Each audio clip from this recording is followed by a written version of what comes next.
So I'm gonna take my leave of that loud-mouthed Earl, who apparently from one of the comments I've received is actually French.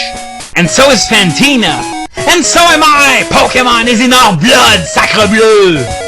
But now the second part of my tour of Violet City begins as I pick up a Cherry Berry, and, well, I gotta apologize for the lack of action in the last video, but you gotta get used to it because cities are definitely getting larger with each generation, so once I get to Pokemon Platinum, if I ever do get there, well, we're gonna be spending half an hour in each town just reading NPC text. Good things I've got lots of things to say. For example, now's a good time to go over my plans for the short term. So after this tour's over, I'm going to go to Silph Tower to catch a Gastly for my team. Note how I'm making this video at night, so Gastlys will appear. And I will also pick up the Flash HM. Then, before I go to the gym, I'm going to head to the ruins of Alph, solve the first puzzle in order to unleash unknowns there.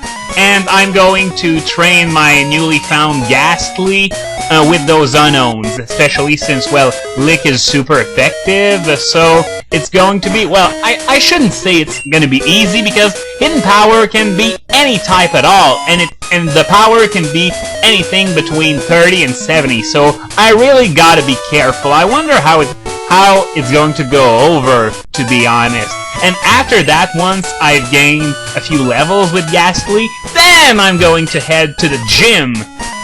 And that is where the leveling up for Gastly will kick in, because I need to have a quick hypnosis as well as better defenses in case things go wrong, because the both of...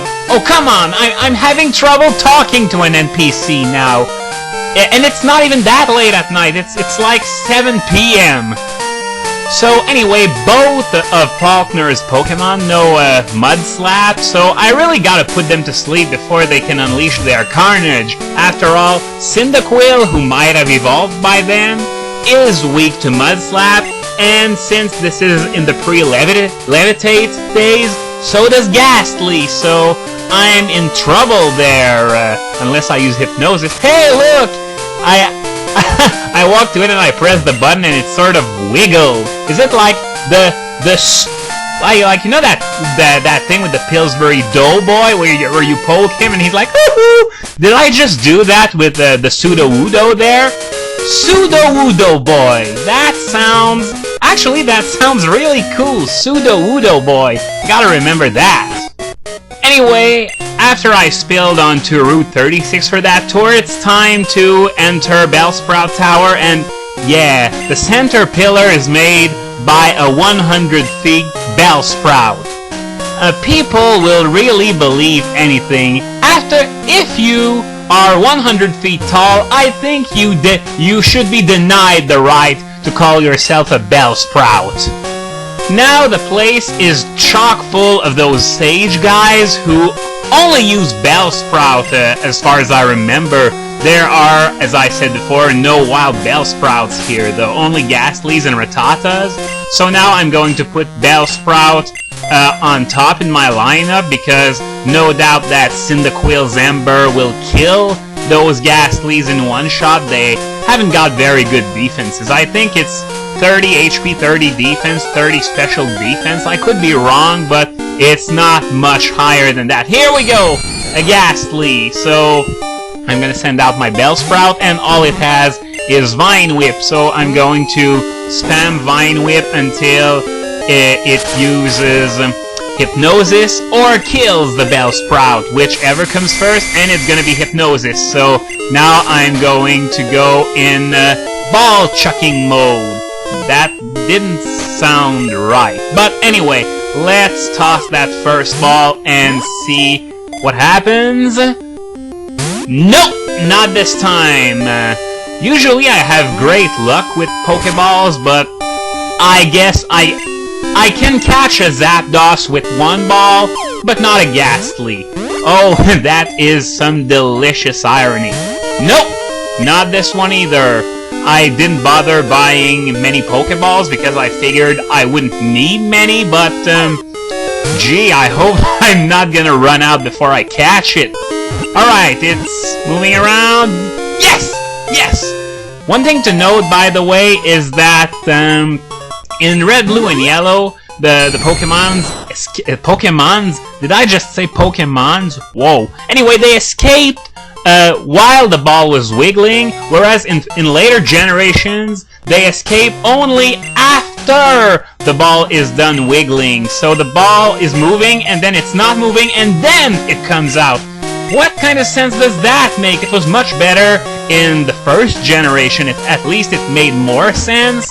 So now I am just going to do my business and waste all these sages, claim the HM, and then after that it's going to be off to the ruins of Alph. Now while I do that, I am going to enter selling mode for a bit. Now I say sell, but don't worry, it doesn't cost anything. Well, it might if you want it to. It's for charity. Anyway, remember in my Pokemon Red LP, when I spent 2 entire videos out of the, the huge boring void of the Silph Tower, talking about the Speed Gamers Pokemon Marathon? Well, they're at it again. This time it's a Mother Marathon that they're doing, and they are doing it starting on the 15th of May. Friday the 15th, it begins at 7 p.m. Eastern. Their website isn't very difficult to remember. It's thespeedgamers.com. And even though I'm going to put it in the movie description as a reminder, well, it's not like it's especially difficult to remember, especially not compared to the address of the video you're watching right now. But anyway, I think it's their 10th marathon, if I remember correctly, and over the course of the first 9 marathons, they've raised over $22,000 for various charities. I guess they're American dollars, since they're based in America and all, but yeah, this time the charity they'll be raising money for is the Susan G. Komen charity. I wonder if I pronounced that right. Anyway, it's for breast cancer, which, if I remember correctly from the courses I had at university, is the most common cancer among women, but not quite the most deadly. It's the most common, however, so it's an especially important cause. But as for the marathon itself, as I said, it's going to be covering the Mother trilogy, Mother, Earthbound, and Mother 3. Earthbound is the only one of the 3 that was released in North America, though they are going to be playing the other 2 as well. I'm not a lawyer, so I can't really understand how they are going to do it and keep it legal. They're not going to play the games in Moonspeak, as far as I can tell, but oh well. Personally, I'm not a big fan of the Mother series. It's not quite my cup of tea. But watching those guys do it, well, it most definitely makes it worthwhile.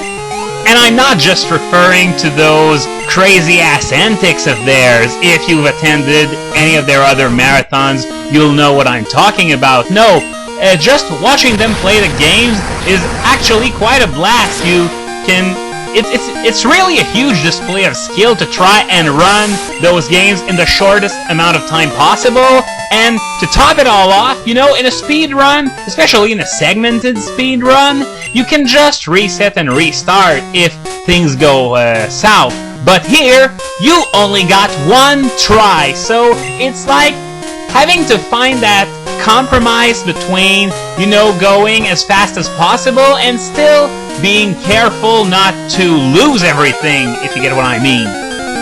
But the essential of what I said, Mother Marathon begins on May 15th at 7 p.m. Eastern, lasts for 72 hours. Hopefully, they may go into overtime if they haven't finished all 3 games by then. They're raising money for Susan G. Komen for breast cancer, and they're going to do other marathons later this summer, such as Metal Gear, Final Fantasy, and a mystery marathon no one knows of yet. Oh, get away, you stupid Gastly. I just want to go get that item so I can finish this video. Running isn't something I do often, but I'll do it for now, so see you next time!